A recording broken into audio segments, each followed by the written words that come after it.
There are moments that split your life clean in two. Before and after. Safe and never safe again. You don't see them coming. They arrive disguised as ordinary things: a wrong turn, a misplaced key, a glove compartment that sticks. Mine came on a Tuesday, in a parking lot, under a sky so blue it felt like mockery. Hello. My name is Evelyn Mercer. I'm 73 years old, and I've lived in Briar Creek, Washington, for 41 years. Long enough to watch the old hardware store become a coffee shop. Long enough to bury my husband in the cemetery on Hillside Road. I'm telling you this story because it happened to me. Every word of it. And because I think you need to hear it. That Tuesday started like any other. I woke at 6, made coffee, fed the cat. Watched the morning news with one eye while I watered my kitchen herbs. Basil. Thyme. A struggling rosemary that refused to give up. I had lunch plans with my friend Pauline. We'd been meeting at Rosie's Cafe every other Friday for 9 years, ever since her hip surgery. But that week she'd asked to move it to Tuesday. I've got a doctor's appointment Friday, she'd said on the phone. Nothing serious. Just the usual poking and prodding. So Tuesday it was. I pulled into the cafe parking lot at 11:42. Early, as always. My late husband George used to tease me about it. Evie, he'd say, you'd show up early to your own funeral. Maybe I would. Punctuality is a form of respect. I parked in my usual spot, third row, near the oak tree, and reached for my sunglasses. The glove compartment stuck, as it always did. I gave it a firm tug. That's when I saw it. A small black box, no bigger than a deck of cards, tucked beneath the dashboard, clinging to the metal with what looked like industrial magnets. A tiny green light blinked. Steady, patient, like a heartbeat that wasn't mine. I didn't scream. I didn't gasp. I just stared. My brain offered explanations. Reasonable ones. Maybe the mechanic left something behind after my last oil change. Maybe it was some kind of diagnostic tool. Maybe I was overreacting. But my hands had gone cold. The kind of cold that starts in your chest and spreads outward. And somewhere deep, in a place older than logic, I knew. This didn't belong here. Someone had put it there. I sat very still. The cafe door opened and closed. A family walked past my car, laughing about something. The oak tree's shadow drifted across my windshield. Normal life, happening all around me. I picked up my phone and called Pauline. Evie, you're not canceling on me, are you? I'm sorry, I said. My voice sounded flat, distant. I'm not feeling well. I need to go home. Oh, honey, is it your stomach again? Something like that. You take care. Call me later, okay? I will. I ended the call before she could ask more questions. Then I started my car carefully, like the key might trigger something, and drove home like a woman with nothing to hide. Turn signals. Full stops. Both hands on the wheel. If someone was watching, I wanted them to see nothing unusual. George died 8 years ago. Heart attack. Quick and clean, the way he would have wanted. He'd worked in security for 30 years. Not the kind with uniforms and flashlights. The quiet kind. He swept offices for listening devices. He taught executives how to speak without being overheard. He knew things about surveillance that most people only see in movies. When he retired, he kept his equipment. Just in case, he'd said.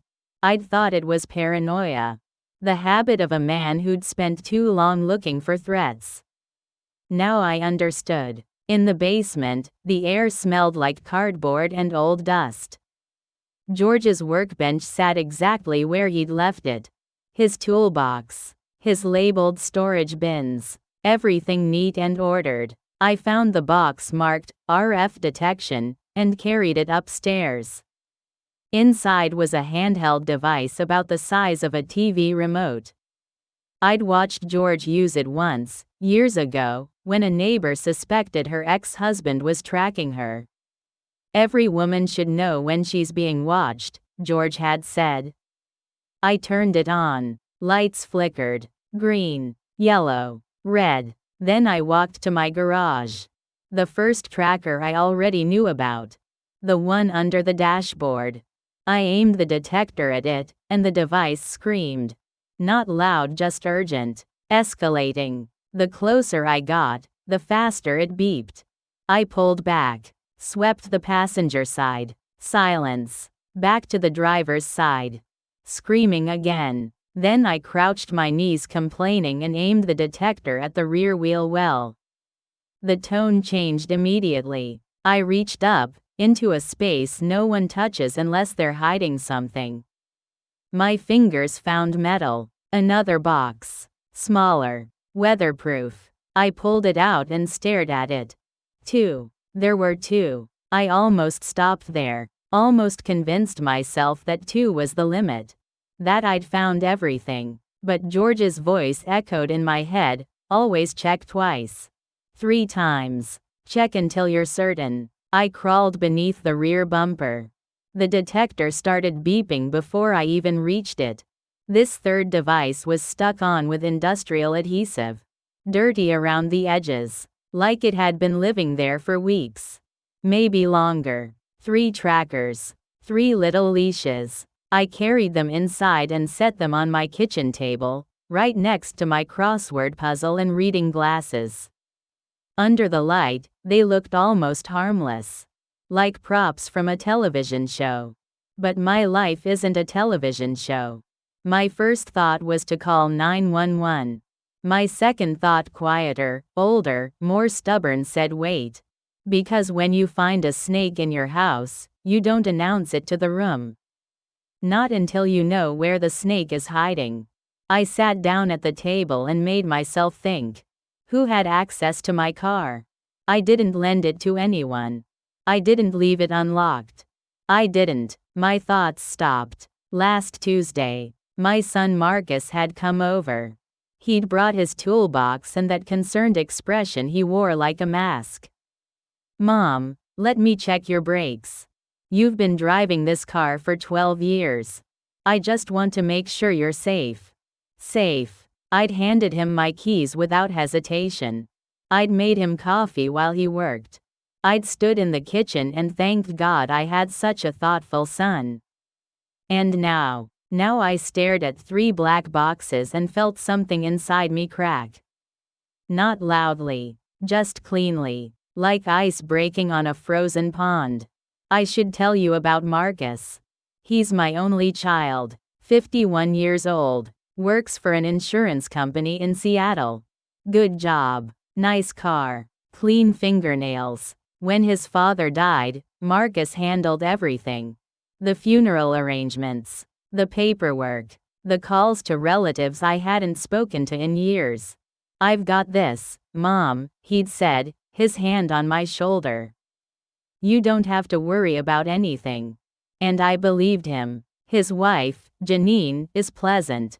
Quiet. The kind of woman who agrees with whatever Marcus says and calls it harmony.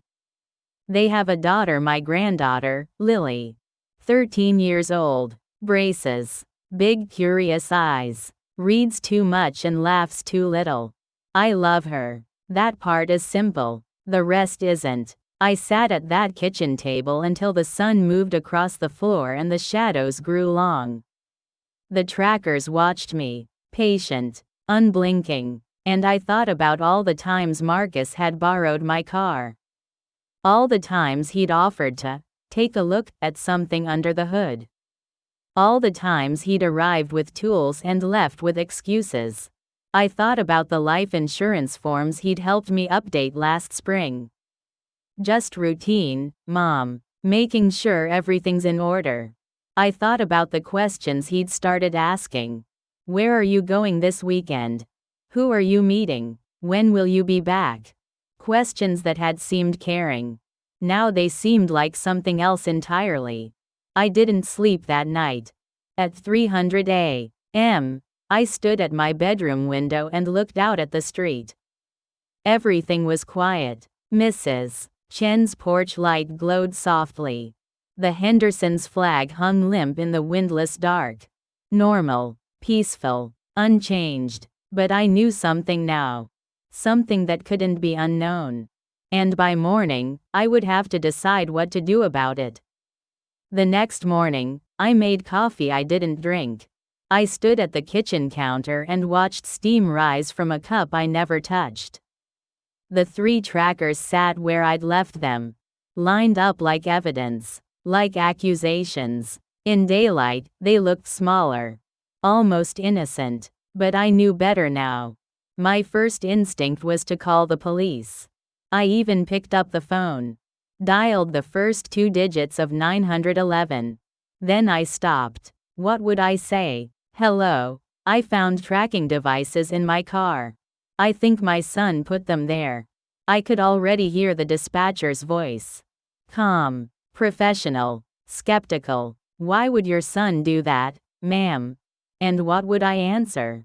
I don't know. I don't understand. I just feel it. Feelings aren't evidence. Mothers aren't supposed to suspect their children. The world doesn't work that way. I put the phone down. I tried to be rational. Maybe there was an explanation.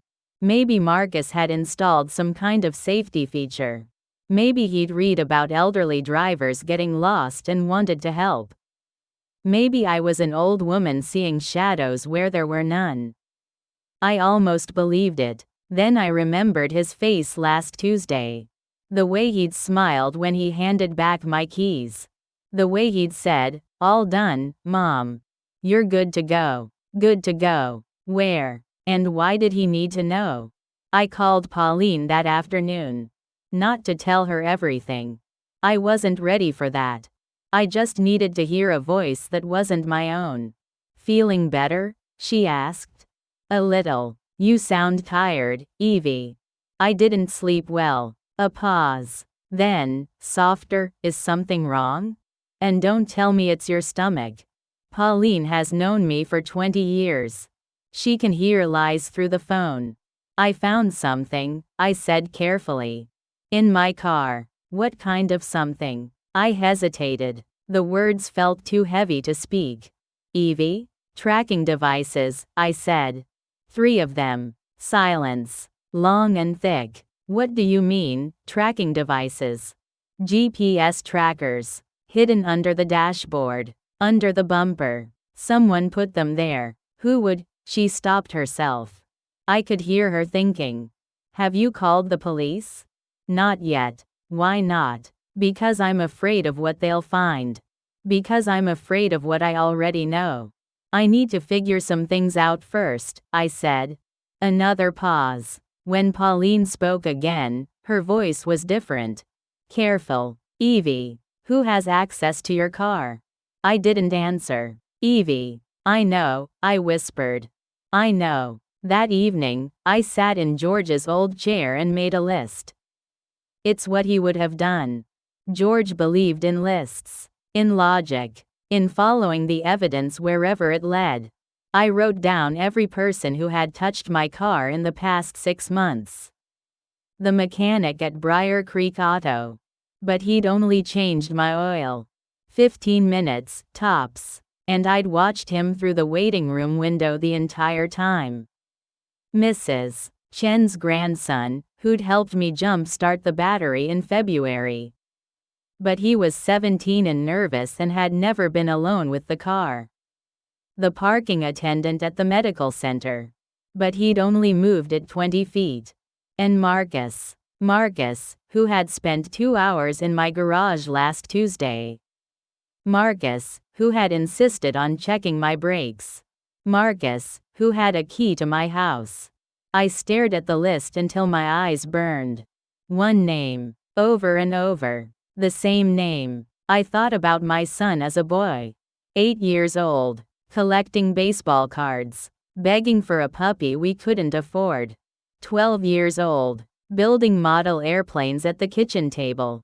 So careful, so precise. 18 years old, leaving for college, hugging me at the airport, telling me not to cry. Where did that boy go? When did he become someone who hides things in his mother's car? I didn't eat dinner that night. Instead, I went through boxes. Old boxes. Things I'd kept from Marcus's childhood that I probably should have thrown away years ago. Report cards. Marcus is a bright student but struggles to accept criticism. Birthday cards. Dear Mom, thank you for everything. Love, Marcus. A letter from his high school principal. We are concerned about Marcus's tendency to manipulate situations to his advantage. I'd forgotten about that letter. Or maybe I'd chosen to forget. At 9:00 p.m., my phone rang. Marcus. I stared at the screen. His name glowed in the dark like a warning. I answered. Hi, Mom. His voice was warm. Easy. Just checking in. How are you feeling? Fine, I said. Why? No reason. You just seemed a little off last week. I wanted to make sure you're okay.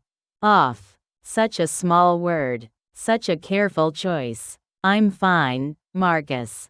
Good. That's good. A pause. Hey, are you going to the garden club meeting tomorrow? The question landed wrong. Too casual. Too specific. Why do you ask? Just curious. I know how much you enjoy those meetings. I used to enjoy them. Before I started wondering who was watching. I haven't decided yet, I said. Well, let me know if you need a ride. I'm happy to drive you. Happy to drive me. Happy to know exactly where I'm going. That's kind of you, I said. But I can manage. Of course you can. You're the most capable woman I know. Flattery. He'd always been good at that. I should go, I said. It's getting late. Sure, Mom. Love you. Love you too. I hung up and sat in the dark for a long time. The next morning, I did something I hadn't done in years. I drove to the library. Not for books. For computers. George had taught me to be careful. If someone's watching your car, they might be watching your phone. Your computer. Your whole life. The library's computers were public. Anonymous. Safe. I sat down at a terminal in the back corner and started searching. GPS tracking devices. How to detect surveillance. Signs your family member is monitoring you. The results made me sick. Article after article about controlling spouses. Stalkers. Abusers. People who used technology to trap the ones they claimed to love. And then I found something else. An article about elder abuse. About adult children who track their aging parents. Who monitor their finances. Who wait patiently, quietly for the right moment. The right moment for what? I didn't want to know. But I kept reading. Financial exploitation is the most common form of elder abuse. Family members are responsible for over 60% of reported cases. Warning signs include unexpected changes to legal documents, unusual interest in the victim's finances, and attempts to isolate the victim from friends and support systems. I thought about the life insurance forms Marcus had helped me update. I thought about the questions he kept asking about my schedule. I thought about how he always volunteered to drive me places, to accompany me to appointments, to help with everything. At the time, it had felt like love. Now it felt like surveillance. I drove home slowly. The trackers were still on my kitchen table. Still blinking. Still watching. I picked one up and turned it over in my hands. Such a small thing. Such a patient thing. And suddenly I was angry. Not sad. Not confused. Angry. How dare he? How dare my own son treat me like property? Like something to be monitored and managed and controlled. I am 73 years old. I raised him. I fed him. I held him when he cried. And this is what I get? 3 little spies in my car. 3 little leashes on my life. I knew I couldn't confront him. Not yet. Not without proof. Marcus is smart. He's always been smart. If I accused him and he denied it, if he looked me in the eyes and lied, I might believe him. I might want to believe him. And then I'd be right back where I started. Doubting myself. Wondering if I was just a paranoid old woman. No, I needed to be certain. I needed to see what he would do. That night, I lay in bed and stared at the ceiling. The house was quiet. Too quiet. Every creak and groan sounded like footsteps. I thought about calling the police again. I thought about calling my sister in Arizona. I thought about packing a bag and driving away and never looking back.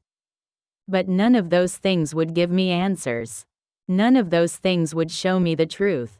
I needed a plan. Something small. Something clever. Something that would let me take back control. And somewhere around 200 a.m., I found it. George used to say, the best way to catch a liar is to let them lie. Give them rope. Give them space. Let them think they're winning. And then watch what they do. I knew what I had to do now. I wasn't going to destroy the trackers. I wasn't going to confront Marcus. I was going to use them. I was going to send my location somewhere far away. Somewhere unexpected. And then I was going to watch my son's reaction. If he was innocent, if this was all some terrible misunderstanding, he would do nothing. But if he wasn't, if he followed those trackers, then I would know. And knowing, however painful, was better than this. Better than lying awake at night, wondering if my own child wanted me dead. I closed my eyes. Tomorrow, I would find a way. Tomorrow, I would take the first step. Tonight, I just needed to survive until morning. I woke before dawn. The house was still dark. The coffee maker hadn't started yet. Outside, a single bird sang into the silence. I lay there for a moment, listening to my own heartbeat. Today, I would act. The plan had come to me in pieces. During the night, between dreams and waking, fragments of an idea that slowly became something whole. I wouldn't destroy the trackers. That was the key. Destroying them would alert Marcus. He would know I'd found them. He would adjust, adapt, find another way. But if I moved them, if I sent them somewhere far away, he would follow the signal. He would follow me, except I wouldn't be there. I got up at 5:30, made coffee, fed the cat, watered the herbs. Normal morning, normal routine, but my hands were steady in a way they hadn't been for days. Fear had become something else. Purpose. At 800, I sat down at my kitchen table with my laptop. I searched for hotels in Vancouver, British Columbia. Not Seattle, not Portland. Somewhere across the border. Somewhere that would require real effort to reach. I found a place called the Harbor View Inn. 3 stars. Forgettable name. The kind of hotel business travelers book and never remember. I wrote down the address. The post office on Miller Street opens at 900. I arrived at 907. Early enough to avoid the lunch crowd. Late enough to seem unhurried. The trackers sat in my purse, wrapped in an old dish towel. 3 small weights. 3 tiny betrayals. I'd put them in a padded envelope that morning. Addressed it to a fake name, Susan Parker, guest. Harbor View Inn, Vancouver, BC, Canada. The return address was a dentist's office I'd passed on the highway. Just in case. The clerk behind the counter was young. Maybe 25. He had a beard and tired eyes. Help you, ma'am? I need to send this to Canada, I said. Overnight delivery. He weighed the package. Typed something into his computer. That'll be $47.60. Expensive, but worth it. Do you want tracking on this? He asked. I almost laughed. No, I said. That won't be necessary. He shrugged. Printed a label. Stuck it on the envelope. Should arrive tomorrow by noon. Thank you. I watched him toss the package into a bin behind him. Such a casual gesture. He had no idea what he was holding. Outside, the sun was too bright. I stood on the sidewalk and breathed. It was done. Tomorrow, those 3 little dots, my location, my life would start moving north. They would cross the border. They would arrive at a hotel I'd never visited, addressed to a woman who didn't exist. And Marcus would watch. I was sure of it now.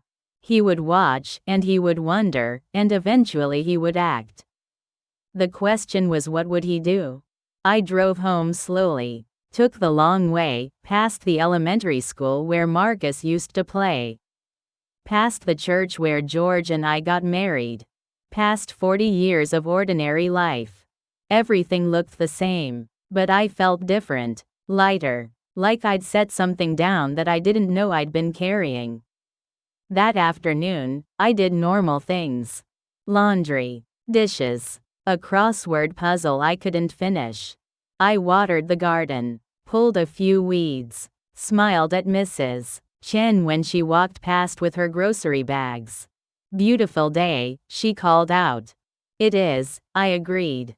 Normal, ordinary, nothing to see. At 600 p.m., my phone rang. Marcus. I let it ring 3 times before answering. Hi, Mom. Hello, sweetheart. Just checking in. How was your day? Quiet, I said. I ran some errands. Nothing exciting. Errands? His voice shifted. Just slightly. Where'd you go? I paused. Let the silence stretch. The pharmacy, I said. The grocery store. The usual. That's good. You feeling okay? Fine. A little tired. You should rest. Take it easy. I will. Another pause. I could hear him breathing. Thinking. Hey, Mom, are you planning any trips soon? The question landed like a stone in still water. Trips? Yeah. You know, maybe visiting Aunt Ruth? Getting out of town for a while? Aunt Ruth lives in Arizona. I haven't seen her in 3 years.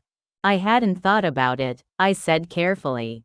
Why do you ask? No reason. Just wondering. Just wondering. Such innocent words. I'll let you know if I decide to go anywhere, I said.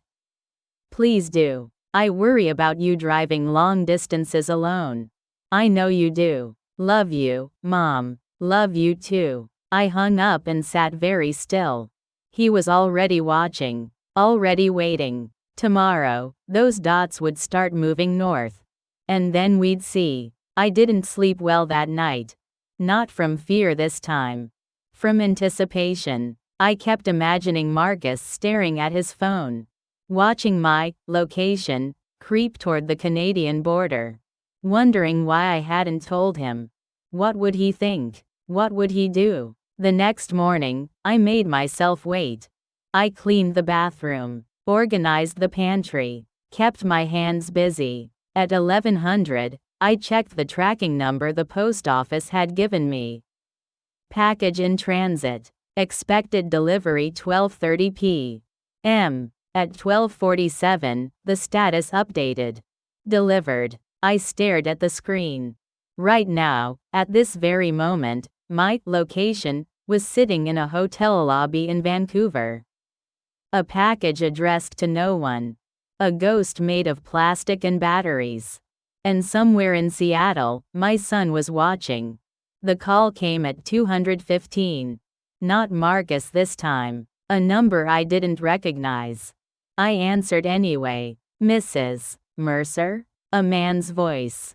Professional. Careful. Yes? This is Detective Robert Hale with the King County Sheriff's Office. I need to speak with you about a matter involving your son, Marcus Mercer. My heart stopped. Then started again, too fast. What about my son? Ma'am, are you currently at home?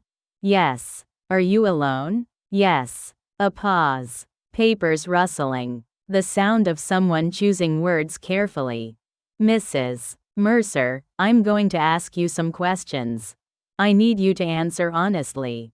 All right. Has your son ever discussed life insurance policies with you? The kitchen tilted. I grabbed the counter to steady myself. He helped me update some forms. Last spring. Did you sign any documents? I signed what he gave me. Silence. Heavy. Long. Mrs. Mercer, we have reason to believe your son has taken out multiple life insurance policies in your name. Policies you may not be aware of. I couldn't speak. Ma'am? How much? I whispered. We're still investigating, but the total appears to be in excess of $2 million. $2 million. The number hung in the air like smoke. I don't understand, I said. And I didn't. Not really. Not yet. Mrs. Mercer, we also have reason to believe your son has been tracking your location. We've been monitoring his activity for several weeks. This morning, when your signal started moving toward Canada, he made several phone calls. He's currently on his way to Seattle. The room spun. But I'm not in Canada, I said. I'm here, in my kitchen. We know, Detective Hale said. We know exactly where you are. And we need to keep you safe. Safe. Such a simple word. Such a complicated thing. What do you need me to do? I asked. For now, stay where you are. Don't answer the door for anyone. Don't contact your son. We'll be in touch within the hour. And then? A pause. And then, Mrs. Mercer, we're going to need you to come to the station. There are things you need to see. Things you need to know. About Marcus? About Marcus. And about his first wife. The words hit me like ice water. His first wife. Maggie. The hiking accident. The fall. What about Maggie? I can't discuss that over the phone. But Mrs. Mercer, his voice softened. I'm sorry. I truly am. I hung up and stood in my kitchen. The herbs on the windowsill. The coffee cup in the sink. The photo on the refrigerator, Marcus and Lily at her birthday party, both of them smiling. Everything the same. Everything different. I thought about Maggie. Sweet, quiet Maggie. She'd been 28 when she married Marcus. 32 when she died. A hiking trail in the Cascades. A cliff edge. A terrible fall. They'd ruled it an accident. A tragedy. Bad luck. Marcus had cried at the funeral. Real tears. I'd held him while he sobbed. I couldn't save her, Mom. I tried. I couldn't reach her in time. I'd believed him. Of course I'd believed him. He was my son. The afternoon passed in strange, slow pieces. I sat in George's chair and watched shadows move across the floor. I thought about the life I'd built. The family I'd raised. The son I thought I knew. And I wondered how long? How long had he been planning this? How long had I been blind? At 4:30, the phone rang again. Detective Hale. Mrs. Mercer, we need you to come to the station now. There's been a development. What kind of development? A pause. Your son is on a flight to Vancouver. He booked it an hour ago. Vancouver. Where he thought I was. He's following the signal, I said. Yes, ma'am, he is. I closed my eyes. My son, my only child, flying to another country to find me. And when he got there, when he found an empty hotel and a package addressed to no one, what then? What had he been planning to do? I'll be there in 20 minutes, I said. Don't drive yourself. We're sending a car. Why? Because we don't know who else might be watching. I hung up and walked to the window. The street was quiet. Mrs. Chen's porch light glowed in the fading afternoon sun. A dog barked somewhere down the block. Normal life. Ordinary life. But mine had split in two. And there was no going back. The police car arrived at 447. A black sedan. Unmarked. 2 officers in plain clothes. I watched them pull into my driveway. Watched them step out and scan the street, looking for something out of place. Then I grabbed my purse and walked out to meet them. The woman introduced herself first. Mrs. Mercer? I'm Officer Diana Reyes. This is Officer Tom Brennan. We're here to take you to the station. She had kind eyes, steady hands, the sort of calm that comes from years of training. Thank you, I said. Such a polite thing to say. Such a useless word. The drive took 15 minutes. I sat in the back seat and watched Briar Creek slide past the window. The coffee shop, the library, the park where Marcus used to play Little League. You doing okay back there? Officer Reyes asked. I'm fine. Another lie. I was getting good at them. The King County Sheriff's Station was a low brick building on Oak Street. Inside, it smelled like floor wax and stale coffee. Fluorescent lights hummed overhead. A woman at the front desk typed without looking up. Detective Hale met me in the lobby. He was older than I'd expected. Gray hair, deep lines around his eyes. The look of a man who'd seen too much and remembered all of it. Mrs. Mercer. He shook my hand. Thank you for coming in. Did I have a choice? He almost smiled. Let's talk in my office. The office was small, cluttered, files stacked on every surface. He gestured to a chair across from his desk. I sat. Can I get you anything? Water? Coffee? Just answers, I said. Please. He nodded, sat down, folded his hands on the desk. What do you know about your son's financial situation? He works for an insurance company. He earns a good salary. At least, that's what he's always told me. Has he ever asked you for money? No, never. Has he ever discussed your estate? Your will? Your assets? I hesitated. He helped me update my will last year. After George died, everything was in both our names. Marcus said we needed to simplify things. And you signed the documents he prepared? Yes. Detective Hale wrote something down. Mrs. Mercer, I'm going to show you some documents. They may be difficult to look at. I understand. He opened a folder. The first document was a life insurance application. My name, my address, my social security number. But the signature at the bottom wasn't mine. I didn't sign this, I said. We know. The signature was forged. We've had it analyzed by experts. I stared at the policy amount. $1,500,000. There are 2 more, Detective Hale said quietly. Different companies. Different amounts. All taken out in the last 18 months. He spread them across the desk. $1,500,000. $750,000. $250,000. $2.5 million. My life, reduced to numbers. Why? I whispered. Detective Hale leaned back in his chair. We believe your son is in significant debt. Gambling. Bad investments. We're still piecing it together. But the short answer is he needed money. A lot of it. Fast. So he was going to. I couldn't finish the sentence. We believe he was planning to stage an accident. Something that would appear natural. A fall. A car crash. Something that wouldn't raise suspicion. The room tilted. How long have you known about this? We've been investigating for 6 weeks. Ever since a former colleague of your son's came forward with concerns about his behavior. 6 weeks. 6 weeks while I watered my garden and fed my cat and handed my son the keys to my car.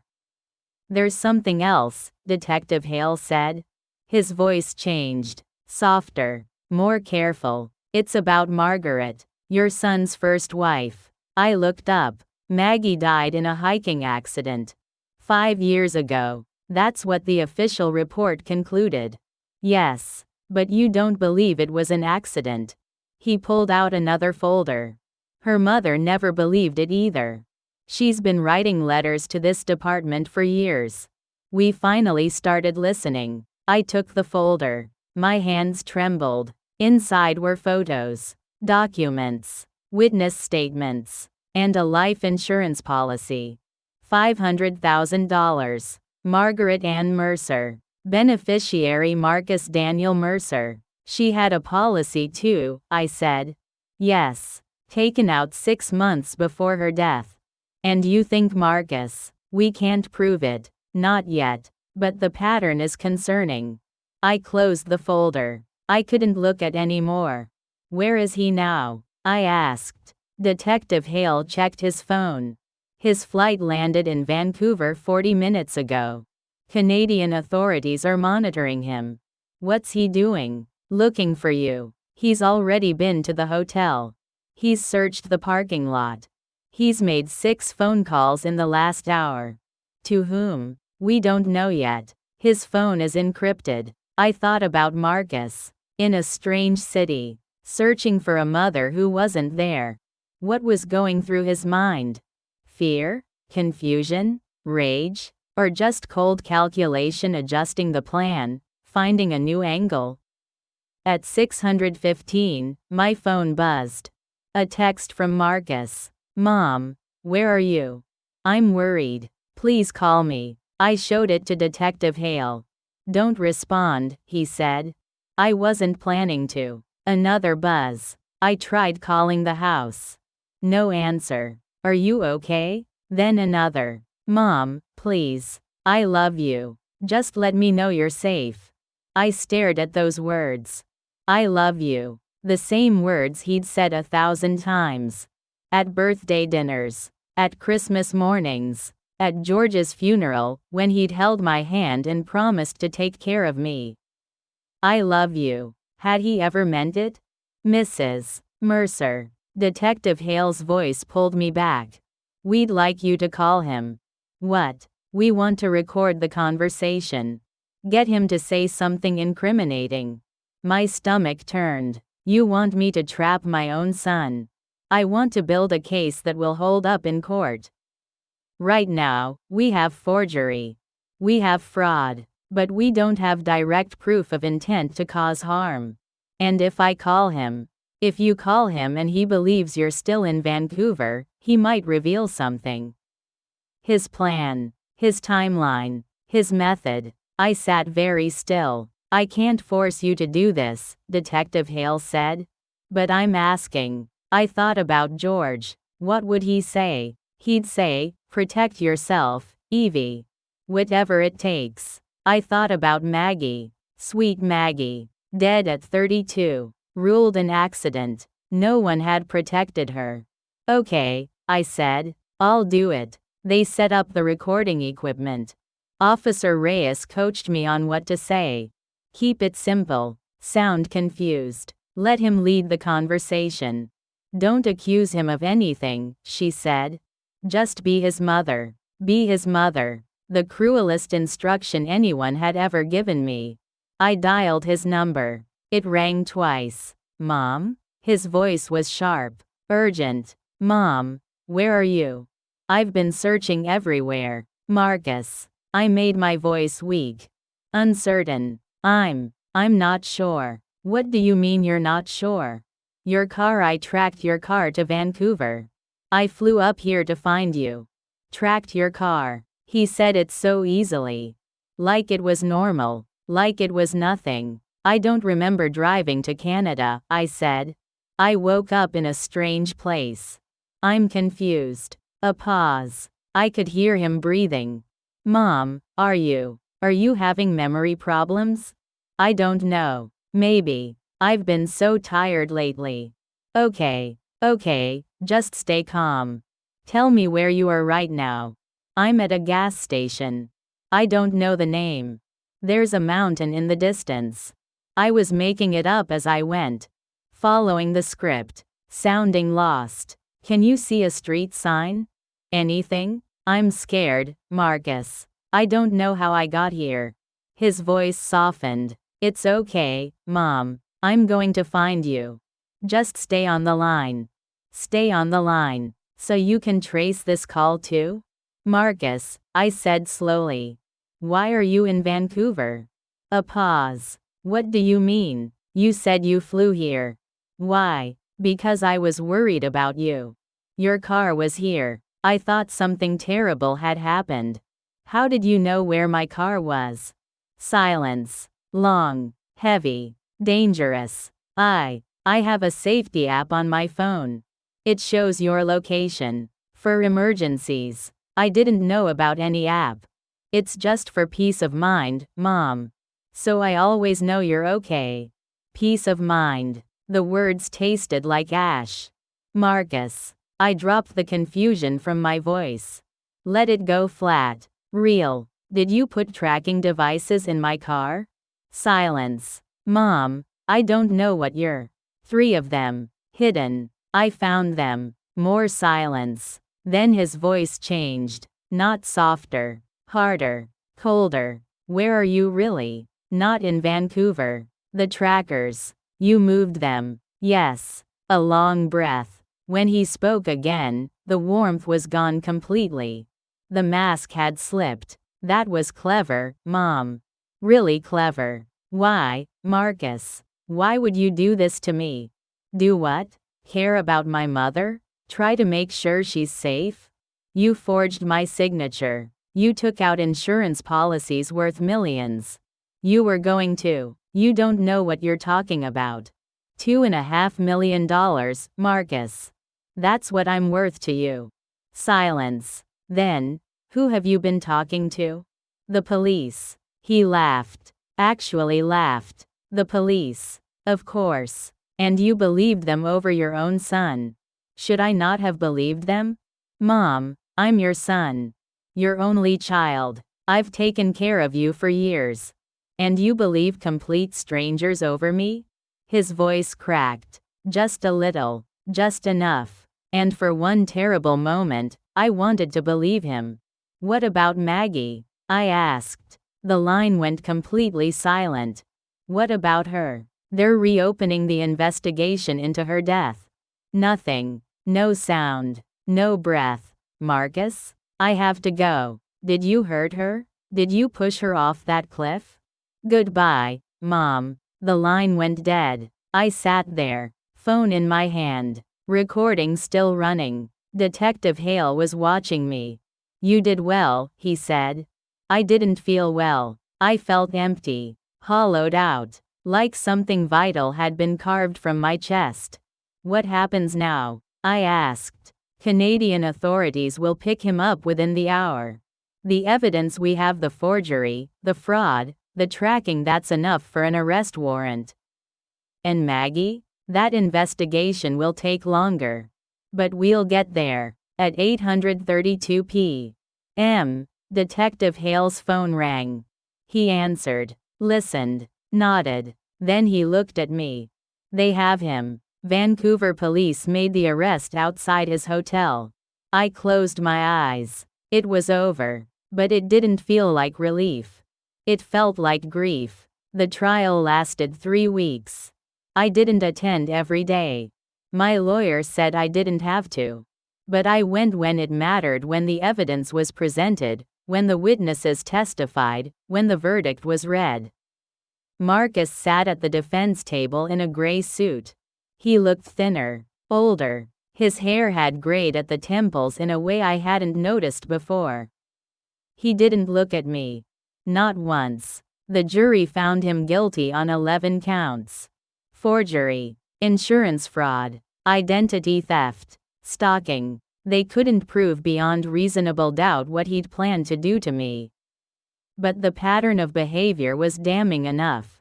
The judge sentenced him to 12 years. When they led him out, his hands cuffed behind his back, he finally turned. Our eyes met. I expected anger, hatred, blame. Instead, I saw nothing. Just emptiness. A door closed behind his eyes. And then he was gone.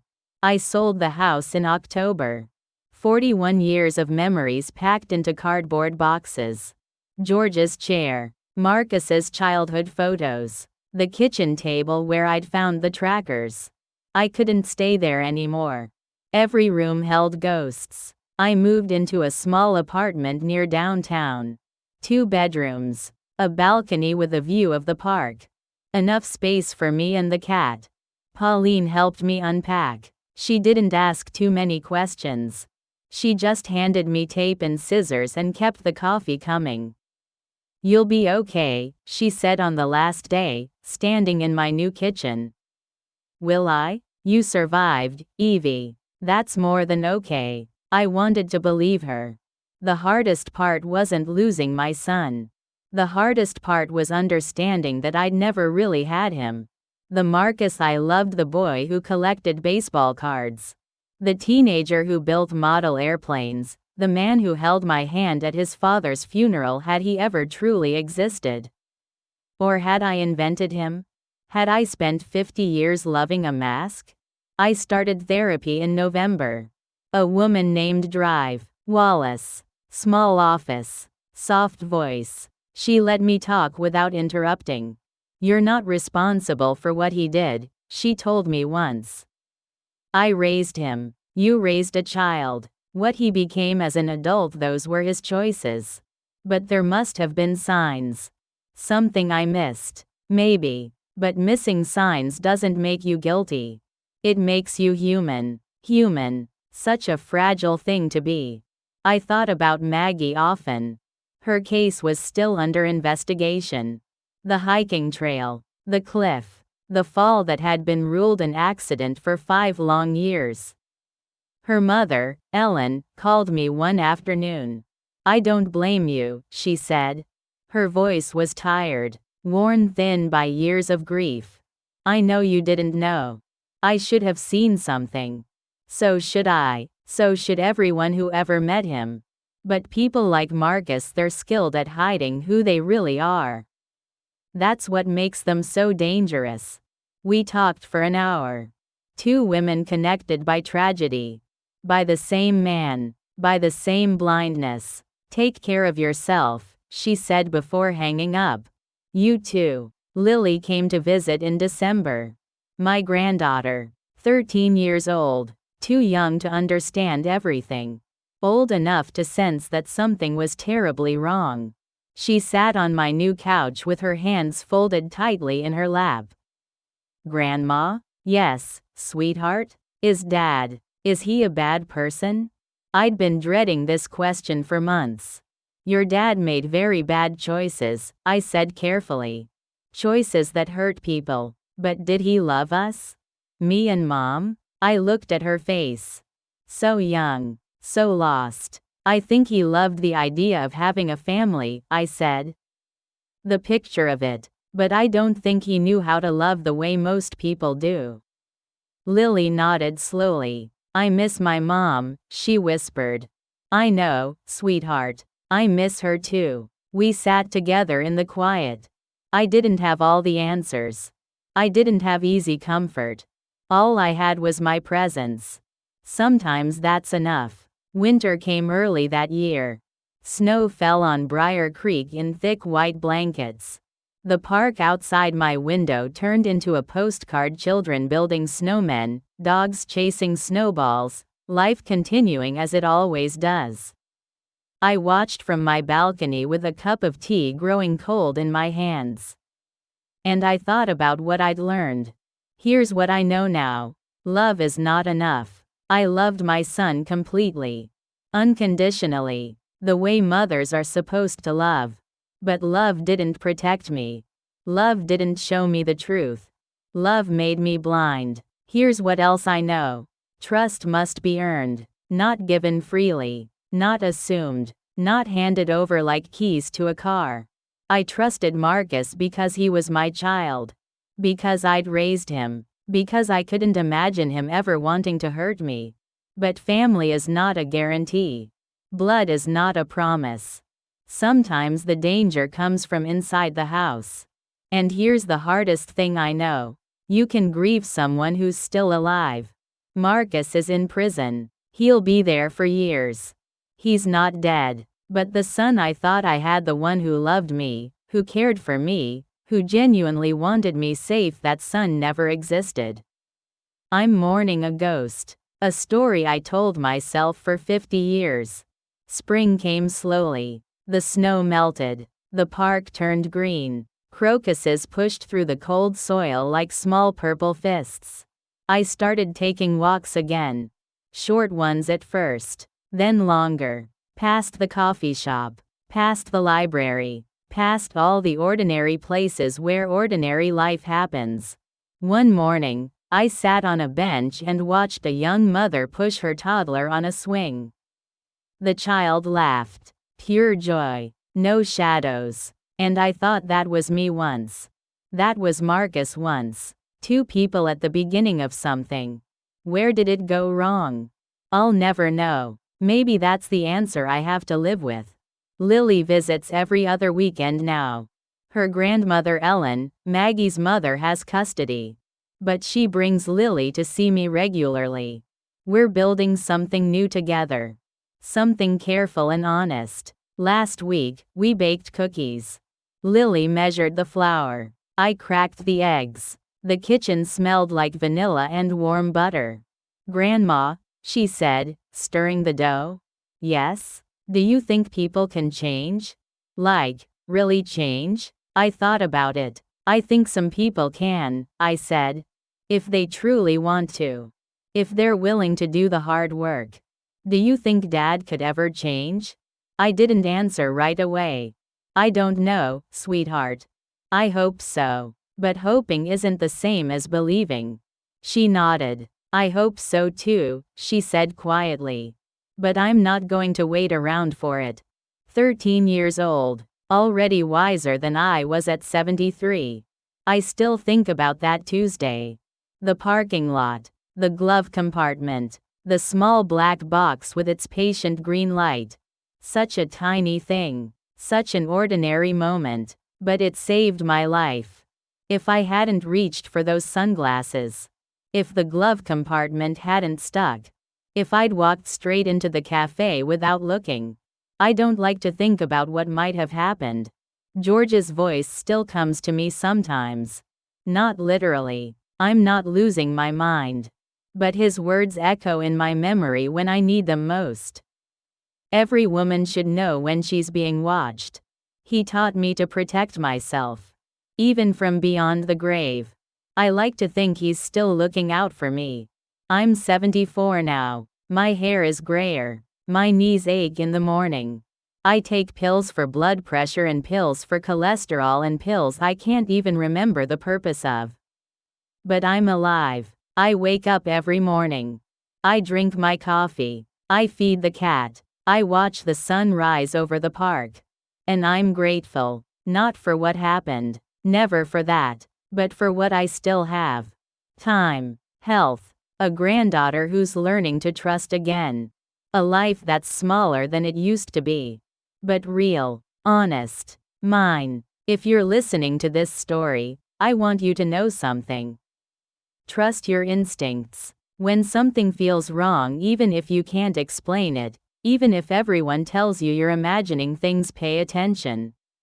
That feeling is your body trying to protect you. Don't ignore it. Don't let love blind you. Don't let family silence you. And if you ever find yourself in danger from a stranger, from a friend, from someone you've known your whole life, get help. Tell someone. Fight back. You are worth protecting. You are worth saving. No matter what anyone else tries to make you believe. I sit on my balcony now as I finish telling this story. The evening light is golden.